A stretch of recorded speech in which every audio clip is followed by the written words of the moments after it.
अस्सलाम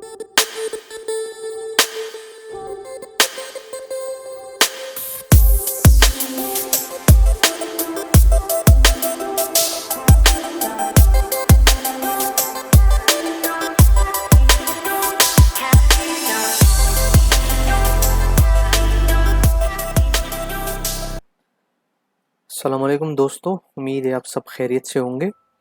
आज मैं आपको बताऊंगा वीरे के अंदर हम HDRI कैसे लोड करते हैं और उसके सेटिंग्स क्या करते हैं वीरे की।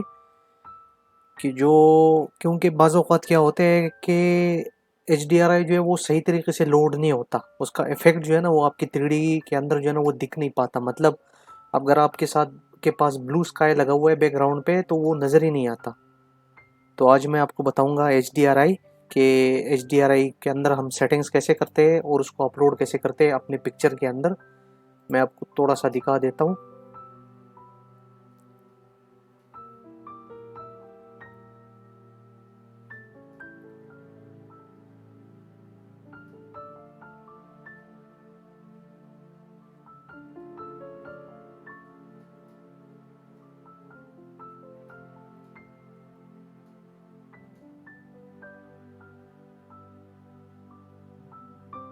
जैसा ये हमारे पास जो है ना मैंने HDRI लोड किया हुआ है इस 3D के अंदर, तो बिल्कुल इसी तरह जो है ना आप लोग भी जो है ना HDRI को लोड कर सकते हैं बिल्कुल परफेक्ट तरीके से। क्योंकि बाज़ औक़ात क्या होता है कि 3D Max के लिए तो काफ़ी लोगों को पता होता है कि HDRI कैसे लोड करते हैं, लेकिन SketchUp एक ऐसी चीज़ है जिसमें कई लोगों को पता ही नहीं होता कि इसका HDRI जो है ना उसकी सेटिंग्स कैसे करनी होती है और उसको लोड कैसे करना होता है। ये इतना बड़ा कोई रॉकेट साइंस नहीं है इसके अंदर, बस 2-3 चीज़ें ही ऐसी है जिसको आपने करना है और उसको लोड करना है ये SketchUp के अंदर, तो ये परफेक्टली आ जाता है। और दूसरी बात इसकी लाइट की सेटिंग्स होती है कि लाइट की सेटिंग्स आपने किस तरीके से करनी है।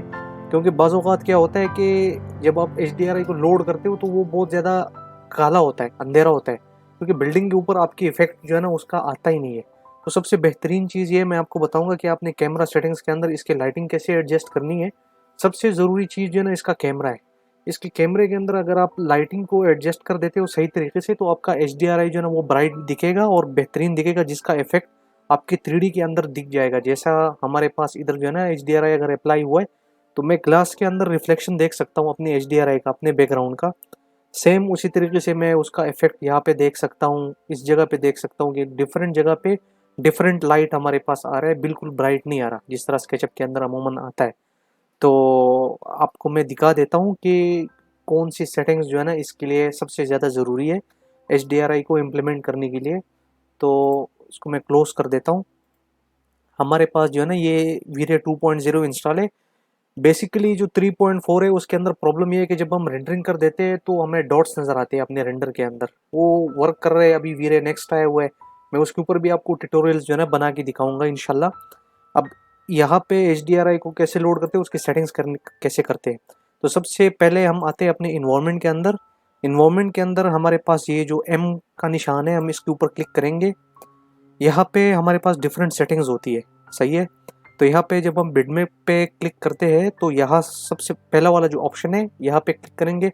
आपके HDRI जहाँ पे पड़े होंगे अब वहीं से उसको लोड कर सकते हो। मेरे पास ये HDRI मेरा पड़ा हुआ है बैकग्राउंड, ये HDRI आपने लोड करना है यहाँ से ओपन करके। जब HDRI लोड हो जाएगा, सबसे ज़रूरी चीज़ जो होती है ना वो यहाँ होती है। ये जब आप लोड करते हो तो ये चैनल पे होता है, आपने इसको चैनल पे नहीं कर रखना, आपने इसको इन्वायरमेंट पे रखना है। इन्वायरमेंट के बाद जो है ना आपने इसको स्पेयर कर देना है। स्पेयर क्या होता है कि वो गोल घूम जाता है। अगर आप इसको क्यूब करते हो या एंगुलर करते हो या मिरर बॉल करते हो तो वो डिफरेंट डिफरेंट जो है ना इसका लुक बन जाता है। तो सबसे ज़रूरी चीज़ जो है ना वो स्पेरिकल है। फिर आपने इसको ओके करना है। यहाँ से आप इसकी ब्राइटनेस जो है ना वो आप एग्जैक्टली आपको जितना ब्राइट चाहिए आप इसको जो है ना कर सकते हो। 0.2 में अमूमन 0.2 ही रखता हूँ। और ये हमारे पास जो है ना GI हमारा सनलाइट है। अब HDRI मैंने क्या लगाया, रिफ्लेक्शन जो हमारे पास बैकग्राउंड है उसके अंदर भी मैंने सेम HDRI लगाया, और जो हमारे पास GI स्काईलाइट है उसके अंदर भी मैंने सेम HDRI लगाया, सेम इन्वायरमेंट के साथ। फिर अगर ये लगाने के बाद क्या होता है कि ये जो है ना पूरा काला दिखता है, तो आपने सबसे पहले कैमरा में आके कैमरा के अंदर जो है ना ये हमारे पास ये वाला जो फिजिकल कैमरा सेटिंग्स है, ये जो शटर स्पीड है अगर इसको हम कम रखेंगे, जितना इसको कम करते जाएंगे इतना हमारे पास जो है ना हमारा व्यू ब्राइट होता जाएगा। ये अमूमन हमारे पास 300 पे ये जो है ना बाय डिफ़ॉल्ट होता है, 300 या 200 के करीब ये बाय डिफ़ॉल्ट होता है। इसको मैंने रखा है 150 पे अपने 3D के हिसाब से। ये जो फ़िल्म नंबर है हमारे पास यहाँ पे, ये अमूमन जो है ना इसका बाय डिफ़ॉल्ट होता है 8। मैंने इसको रखा है 0.5 पे। अगर आप इसको ऊपर लेके जाओगे तो हमारे पास जो है ना ये काला होता जाता है, मतलब डार्क दिखता है। और जब हम इसको नीचे लेकर आएंगे तो ये हमारे पास जो है ना लाइट होता जाता है। फिर ये फिल्म स्पीड है, ये भी नॉर्मली जो है ना कई लोग इसको 150 रखते हैं, 200 तक भी रखते हैं, 80 भी रखते हैं, मैं 100 पे रखा हुआ है। ये जूम फैक्टर है, इसको मैंने नहीं चढ़ा कि आपने मुझे कितना जूम चाहिए कितना नहीं चाहिए। फिर ये लेंस शिफ्ट जो है ना इसका मतलब ये होता है कि आपका व्यू जो है ना आपको अगर एंगल पे चाहिए कि एक साइड, क्योंकि अगर आप इसको अप्लाई करोगे जब रेंडरिंग के दौरान क्या होता है कि ये आपको 2 पॉइंट पर्सपेक्टिव में फिर नहीं दिखता। कई जगहों पे हमें चाहिए, कई जगहों पे हमें नहीं चाहिए। तो ये सबसे ज़रूरी सेटिंग्स जो है ना HDRI के लिए यही से होता है कि अगर आप इसको यहाँ से लाइट करते हो, यहाँ से ज़्यादा लाइट करोगे तो उसका प्रॉब्लम ये हो जाता है कि कंट्रास्ट जो है ना वो एग्जैक्टली सही नहीं होता। इसीलिए आपको ज़्यादातर यही से कैमरा सेटिंग से ही इसको लाइट करना पड़ता है।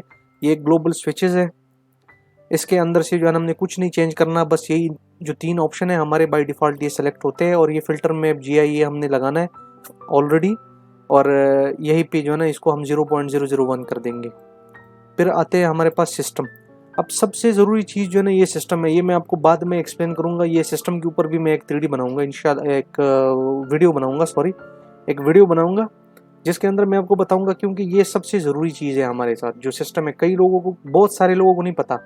अब 3D Max के अंदर लोगों को पता होता है कि सिस्टम जो है ना ये कैसे काम करता है और ये किस बेनिफिट के लिए। इसके अंदर मैं आपको बताऊंगा कि मैंने इस सिस्टम के ज़रिए, अगर मेरे पास सर्वर सिस्टम है तो मैं उसको कैसे कनेक्ट करूंगा एक सॉफ्टवेयर के अंदर। मींस कि अगर मेरे पास एक PC है, उसका रैम है 4 GB, और मेरे पास कंपनी के अंदर जो है ना 10 PC लगे हुए हैं और सबके अंदर 4 GB है, तो ये सब मिला के मैं इस पूरे रैम को कन्वर्ट जो है ना एक PC के अंदर कैसे लेकर आऊँगा ताकि वो 4 GB मेरे पास पहुँच जाए तकरीबन 32 GB तक।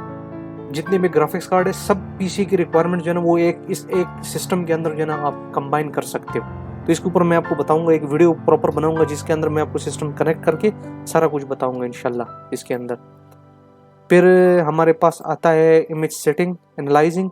इसके अंदर ये सब डिविजन्स है। अगर मैं सब डिविजन्स को ज़्यादा करता हूँ तो उससे इमेज तो क्लियर हो जाता है, लेकिन क्या होता है टाइम बहुत लेता है। ये मेक सब डिवीजन, ये सब डिवीजन, ये फिर टाइम बहुत ज़्यादा लेता है। फिर ये आता है, कई लोग जो है ना ये पहले वाले ऑप्शन पे इसको करते हैं, कई लोग जो है ना इसको ये सेकंड वाला ऑप्शन यूज़ करते हैं। मैं तो खुद इसी ऑप्शन को यूज़ करता हूँ। ये एनालाइजिंग फिल्टर जो है ना इसको क्लिक कर देना है और ये 1 होता है, इसको 1.5 पे आपने रखना है।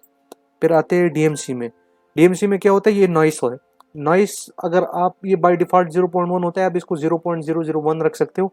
ये बाय डिफ़ॉल्ट इसकी सेटिंग्स है और ये अमाउंट है इसका, तो इसको नहीं चढ़ना, बस इसको अपनी जगह पे रहना है। सिर्फ नॉइस जो हमारे पास है उसको 0.001 रखना है। फिर आते हैं कलर मैपिंग पे। कलर मैपिंग के अंदर भी जो है ना सेम यही चीज़ है। आपको अगर बैकग्राउंड इफेक्ट, यही सबसे इंपॉर्टेंट चीज़ है, अगर आफ्टर बैकग्राउंड को मैं रिमूव कर देता हूँ तो ये पूरा पिक्चर जो है ना ये काला हो जाता है। फिर ये मेरी बाकी सेटिंग्स जो है ना उसको नहीं उठाता।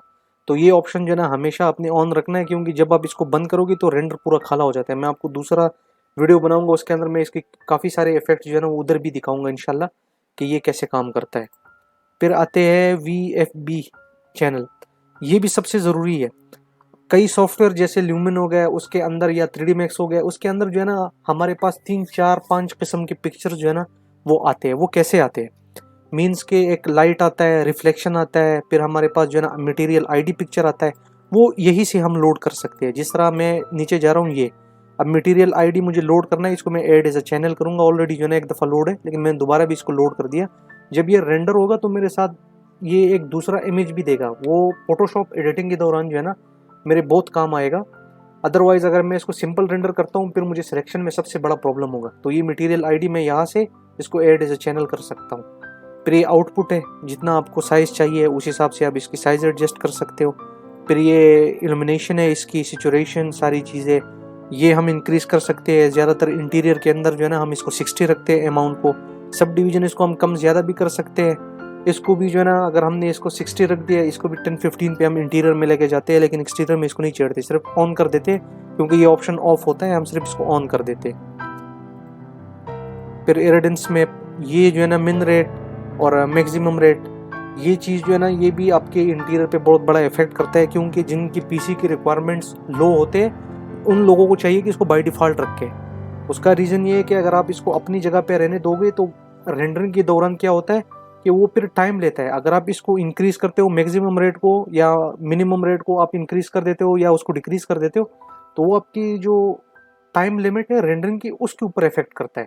तो उससे बेहतर ये है कि इसको अपनी जगह पे रहने दो, इसको नहीं छेड़ना। और ये हाई सब डिवीजन, ये भी जो है ना आप इसको अपने पीसी के हिसाब से इसको इंक्रीज कर सकते हो, आपको जितना चाहिए। आपने इसको 70 रखना है, 50 रखना है, उस हिसाब से आप इसको रख सकते हो। फिर आते हैं लाइट कैशेस। सबसे जो इम्पोर्टेंट चीज़ है अगर सब डिविजन्स को बढ़ाने में या इंटीरियर, क्योंकि मोस्टली इंटीरियर के अंदर मैं इसको 1200 रखता हूँ, एक्सटीरियर में भी 1200 में रख सकता हूँ, लेकिन अगर नॉर्मल इसको 800 पे मिनिमम हाफ आवर लगता है रेंडरिंग पे, तो अगर इसको मैं रख लेता हूँ 1500 या 2000, तो वो हाफ जो है ना वो बन जाता है 2 आवर्स।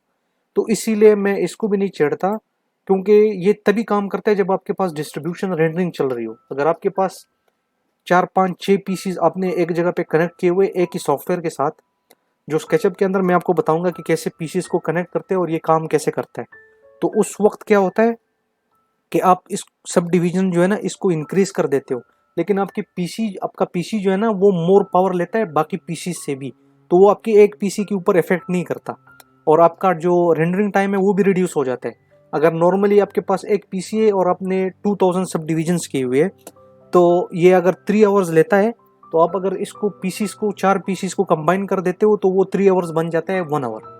तो इसीलिए ये ऑप्शन उस जगह पे काम आता है, इसको वैसे नहीं छेड़ना, इसको इंक्रीज नहीं करना। बस ये 2 ऑप्शंस हमारे पास जो है ना, ये डायरेक्ट लाइट जो है, ये शोकेस लाइट जो है, इसको हमने ऑन रखना है।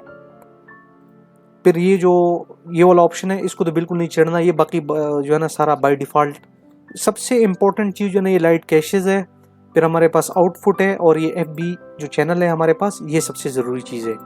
फिर कलर मैपिंग, ये तो जो है ना जो इंटीरियर में हम एक्सपोनेंशियल को यूज़ करते हैं, सही है। मैं तो ज़्यादातर इसको भी यूज़ करता हूँ, HSV एक्सपोनेंशियल, इसको भी यूज़ कर सकते हैं। जो एक्सटीरियर है उसमें मैं इस ऑप्शन को जो है ना मैं यूज़ करता हूँ मोस्टली। फिर ये DMC है, वो तो ऑलरेडी मैं आपको जो है ना एक्सप्लेन कर चुका हूँ। और ये रहा इसका इन्वायरमेंट HDRI का। तो HDRI जो अभी तो आपको बहुत सिंपल सा समझ आ गया होगा, आपने उसको चेंज करना है, कुछ भी करना हो अपने यहाँ से उसके लेंथ वेट रोटेशन सारा चीज़ है इस एक ऑप्शन से आपने चेंज करना है। अभी मैं आपको दिखाऊंगा कि मेरे पास रेंडर जो है ना वो किस तरह निकलता है। मैं इसका लो रेंडर इस वजह से लूँगा क्योंकि टाइम लेगा ये, लेकिन मैं इसको रेंडरिंग इसकी मैं स्टार्ट करूँगा, तो आप इसको थोड़ा सा देख लो कि ये कैसे काम करता है।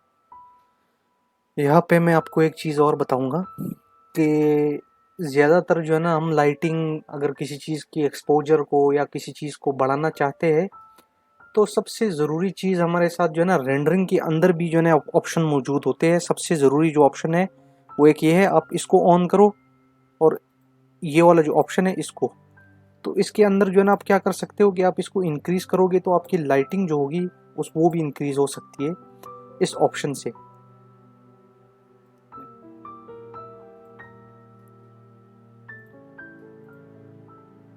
ये मैंने इसको रीसेट किया, थोड़ा सा मैं इसको लाइट करना चाहता हूँ तो मैं इसको लाइट भी कर सकता हूँ। थोड़ा सा इसको एक्सपोजर को भी मैंने ठीक किया। तो ये सबसे ज़रूरी चीज़ है जो है ना आपने इसको भी रीड करना है, काफ़ी सारी चीज़ें मैं आपको बताऊंगा, मैं ट्यूटोरियल्स बनाऊंगा वीरे के ऊपर भी, इंटीरियर पे, इसके एक्सटीरियर पे। तो इसके अंदर कोई बहुत बड़ा जो है ना रॉकेट साइंस नहीं है कि इसके अंदर वीरे, क्योंकि मोस्टली लोग क्वेश्चन यही पूछते हैं कि वीरे के अंदर जो है ना हम HDRI कैसे लोड करेंगे। तो इसके अंदर HDRI लोड करने का सबसे आसान तरीका मैंने आपको बताया कि इसके अंदर आप HDRI, किसी भी टाइप का HDRI ला के उसको आप एडजस्ट कर सकते हो इन्वायरमेंट के थ्रू। तो वो आपके बिल्डिंग के ऊपर इसका इफेक्ट दिखेगा। और मैं आपके साथ जो है ना इसकी सेटिंग्स भी शेयर करूँगा इंशाल्लाह। इस वीडियो के एंड पे मैं उसका लिंक भी दे दूंगा डिस्क्रिप्शन में, आप वहाँ से जो है ना इसको उठा सकते हो, इसके रेंडरिंग सेटिंग्स को। और अगर किसी को फाइल चाहिए तो वो भी मुझे टेक्स्ट कर सकते हैं, मैं फाइल भी उसको सेंड कर दूंगा। और दूसरी बात ये कि अगर आप पिक्चर को सेव करोगे तो उस टाइम पे आप इसको JPG में सेव करोगे तो ये सेम बैकग्राउंड उठाएगा, मीन्स कि आपका जो HDRI है ये उसी के साथ सेव हो जाएगा। अगर आप इसको PNG सेव करते हो तो PNG का फ़ायदा ये होता है, और दो पिक्चर्स आपने सेव करने हैं। जिस तरह आपने यहाँ पे आके मटेरियल ID, जिस तरह मैंने आपको पहले एक्सप्लेन किया वहाँ पे कि आप मटेरियल ID, वो जो चैनल था हमने VFB, वहाँ से जो हमने उसको लोड किया तो इसने मटेरियल ID को भी जो है इसने उठा लिया। उसके अंदर आप रिफ्लेक्शन को भी ऐड कर सकते हो, अगर आपको ग्रे स्केल रेंडर चाहिए आप उसको भी ऐड कर सकते हो, आपको अल्फा मैप चाहिए आप उसको भी ऐड कर सकते हो। तो ये सबसे ज़रूरी चीज़ें जो है ना वो यही है। फिर आप इसको अगर मटेरियल ID को भी सेव करो, उसका रीज़न ये है कि आपको फोटोशॉप के अंदर फिर प्रॉब्लम नहीं होगी। फोटोशॉप के अंदर आप जब इसको इंपोर्ट करोगे आपको एक स्पेसिफिक मटेरियल, मीन्स आपने ग्लास को सेलेक्ट करना है तो आप ग्लास को सेलेक्ट कर सकते हो, अगर आपने वुड को सेलेक्ट करना है आप वुड को सेलेक्ट कर सकते हो, उसमें प्रॉब्लम नहीं होगी। अगर आपके पास मटेरियल ID पिक्चर नहीं होगी तो आपकी एडिटिंग जो है ना वो 50% जो है ना वो एक्यूरेसी के साथ आप सिलेक्शन नहीं कर सकते। इसीलिए मटेरियल ID किसी भी रेंडर के लिए सबसे ज़रूरी है। अगर आप इंटीरियर रेंडर करते हो, आप एक्सटीरियर रेंडर करते हो, कोई भी प्रोजेक्ट आप रेंडर करो, ये पिक्चर सबसे ज़रूरी है। और ये लाइट पिक्चर होता है, ये नहीं कि ये टाइम लेता है बहुत ज़्यादा। हाँ, रिफ्लेक्शन टाइम लेता है, और ग्रे स्केल जो है ना वो भी टाइम नहीं लेता इतना ज़्यादा, लेकिन फिर वो भी टाइम लेता है। तो ये जो मटेरियल ID है ये सबसे इम्पॉर्टेंट है। और इधर से जो है ना आप इसको पहले JPG सेव करोगे, फिर यहाँ आके इसको मटेरियल ID करके आप इधर से भी पिक्चर को सेव कर सकते हो।